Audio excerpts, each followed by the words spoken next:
Bonjour, aujourd'hui je vais tenter d'expliquer comment je fais pour dessiner les niveaux dans mon jeu vidéo éducatif que je veux créer. Donc voici un screenshot si vous voulez d'une tentative de niveau. Évidemment, j'ai fait un peu n'importe quoi, c'était juste pour essayer. Et je vais expliquer comment j'ai réussi à faire ça. J'ai downloadé un logiciel gratuit, très simple, qui s'appelle Tile. Donc, ce logiciel-là, je vais vous montrer juste la page web parce que je ne l'ai pas installé sur mon ordinateur ici. Je l'ai installé sur un autre ordinateur. Donc, c'est un logiciel qui permet de placer des morceaux de décor sous forme de matrice. Comme on peut voir, je ne sais pas si vous pouvez voir clair ici. Chaque carré ici, c'est un petit morceau.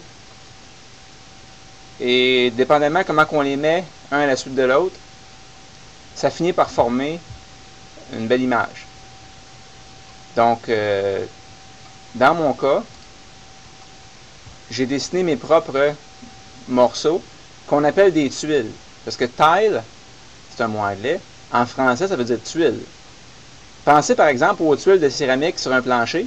C'est des carrés de taille, habituellement toutes de taille égale. Et si vous voulez former un certain motif, ben vous choisissez les bonnes tuiles.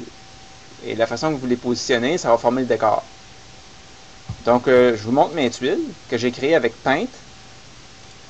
Voici mes tuiles. Donc, oups, je suis désolé.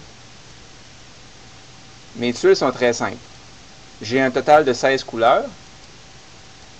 Et par tuile, j'utilise seulement 2 couleurs plus la transparence. La transparence ici est montrée par la couleur verte. Donc, les deux autres couleurs, par exemple, ici, j'ai noir et blanc. Donc, ici, j'ai une tour. J'ai des tuiles qui forment une tour de taille minimale. Et si je veux mettre la tour plus grande, je vais répéter les tuiles ici plusieurs fois verticalement. Et ça va donner, par exemple, une tour ici. Donc, si vous remarquez bien, 1, 2, 3, 4, 5, 6, 7, 8, 9, 10, 11, 12. J'ai 12 tuiles pour faire une tour, une colonne si vous voulez, une colonne de taille minimale.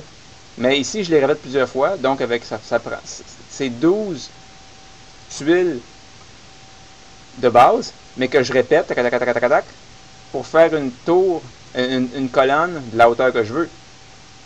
Et là, j'ai pris différentes couleurs, parce que je veux avoir des tours, des colonnes de différentes couleurs. Et ça, c'est juste pour les tuiles ici. C'est si je veux mettre que les colonnes sortent de l'eau. Donc, le bleu, c'est de l'eau, si on veut. Ça, c'est une tentative de tronc d'arbre. Mais mes amis me disent que c'est un volcan. Donc, je vais le modifier pour le transformer en volcan. Puis, je ferai un tronc d'arbre avec un dessin différent. Ici, j'ai essayé de faire des petites fleurs. Avec un petit arbre. L'arbre, il est manqué. C'est juste un test.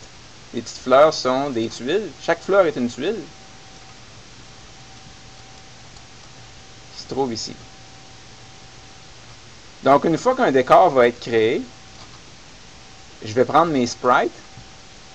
Par exemple, le petit bonhomme qui donne une savate. Et il va être ajouté au décor aussi. Et puisqu'il va y avoir de la détection de collision entre les sprites et le décor, ben, ça va faire en sorte que le petit bonhomme, il va pouvoir se promener, par exemple, sur le dessus, de ces tuiles-là. Les tuiles qui forment le genre d'ovale ici, ça va être programmé pour faire en sorte que le petit bonhomme, il peut se tenir là-dessus, puis sauter. Sauter là-dessus, sauter là-dessus.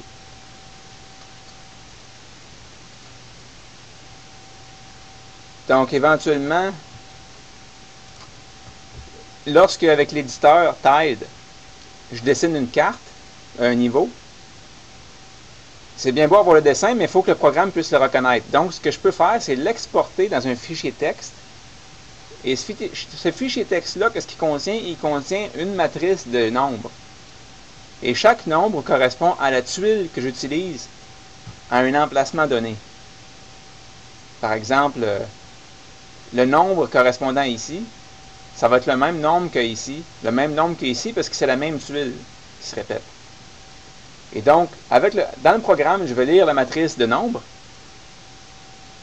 À chaque nombre, je vais associer la bonne tuile et je vais l'afficher à l'écran et ça va reproduire très fidèlement le niveau que j'aurai conçu avec le logiciel Tide. Donc, merci de votre attention, puis je ferai d'autres vidéos là-dessus dans le futur.